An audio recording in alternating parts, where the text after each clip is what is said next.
Anthony Martineau est avec nous maintenant. Ça va, Tony? Ça va très bien. Excellent. Alors, le Canadien doit ajouter du papier sablé. Je pense que c'est le secret le moins bien gardé aux quatre coins de la Ligue nationale et en attaque particulièrement, quoi qu'on en prendra en défense aussi. Partout. Il y a un joueur en particulier que tu voudrais voir Kent Hughes et Jeff Gorton viser. Absolument. Et sa nationalité m'importe peu, mais c'est un beau bonus. A.J. Greer, un gars de Joliette, un gars de la belle région lanaudoise, à quelques minutes d'ailleurs d'où je vis, Joliette.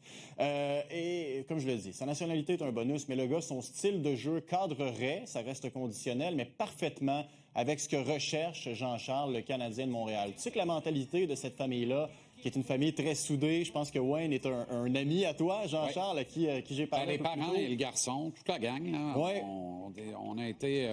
on s'est côtoyés beaucoup dans les arénas et sur certaines sélections nationales.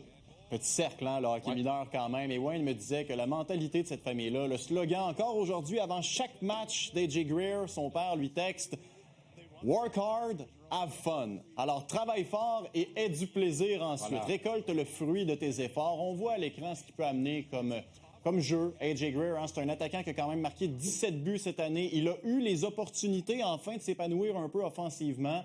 113 minutes de pénalité, quand même troisième chez les attaquants de la Ligue. Et c'est pas des pénalités pour avoir fait trébucher. C'est des pénalités de gars méchants. 203 mises en échec quand même, 19e chez les attaquants. Puis regarde son différentiel, plus 14. Et ça illustre parfaitement ce que ce tableau-là vous montre présentement.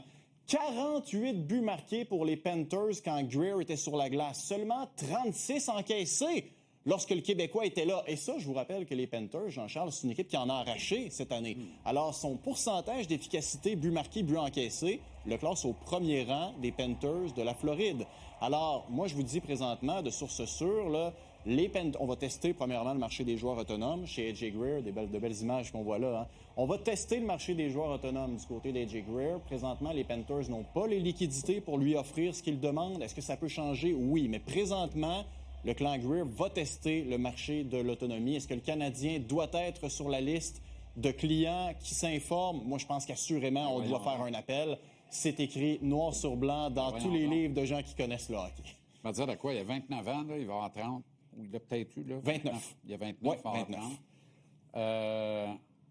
S'il veut 5 ans, là, dans 10-5 ans, c'est pas dangereux. Là. Tout dépendant du montant, mais tu sais qu'il va t'en donner. On connaît le montant. On connaît le plafond. On sait que ça ira pas en haut de ça.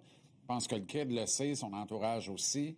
Pas un secret. Il y a un mariage logique et de raison là.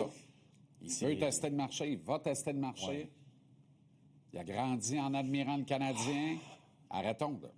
Ouais. OK, d'un Québécois, on passe à un autre. Oui. Zachary Bolduc doit signer un contrat assez bien. Genre là. Ouais. Qu'est-ce qui se passe? Alors, ce qui se passe présentement, JC, c'est que toujours aucune négociation parce que le statut contractuel de Zachary qui termine son contrat d'entrée, donc normalement, là, dans 2 semaines, tous les gars qui sont dans la situation contractuelle de Zachary commencent à négocier un petit peu. Alors, c'est pas atypique. C'est ce que je vous dis présentement. Pas de scandale à ce jour. Pas de scandale. Par contre, que doit-il demander? Un contre-pont ou une entente à long terme? Moi, je pense que ce qui va faire réfléchir le clan Bolduc, là, la question, parce que moi, je vais vous le dire, là, les dirigeants de l'équipe, Kent Hughes et Jeff Gorton, adorent Zachary. Au meeting de fin d'année, ça a été clair. T'es un gars qui nous amène quelque chose de différent. On aime la mentalité que tu as et le fait que tu performes en série. Mais la question, c'est de savoir, je sais, est-ce que Martin Saint-Louis pense la même chose? On voit là, les avantages pour le clan Bolduc, un contrat de 2-3 ans. Là, lui, il parie sur son éclosion offensive.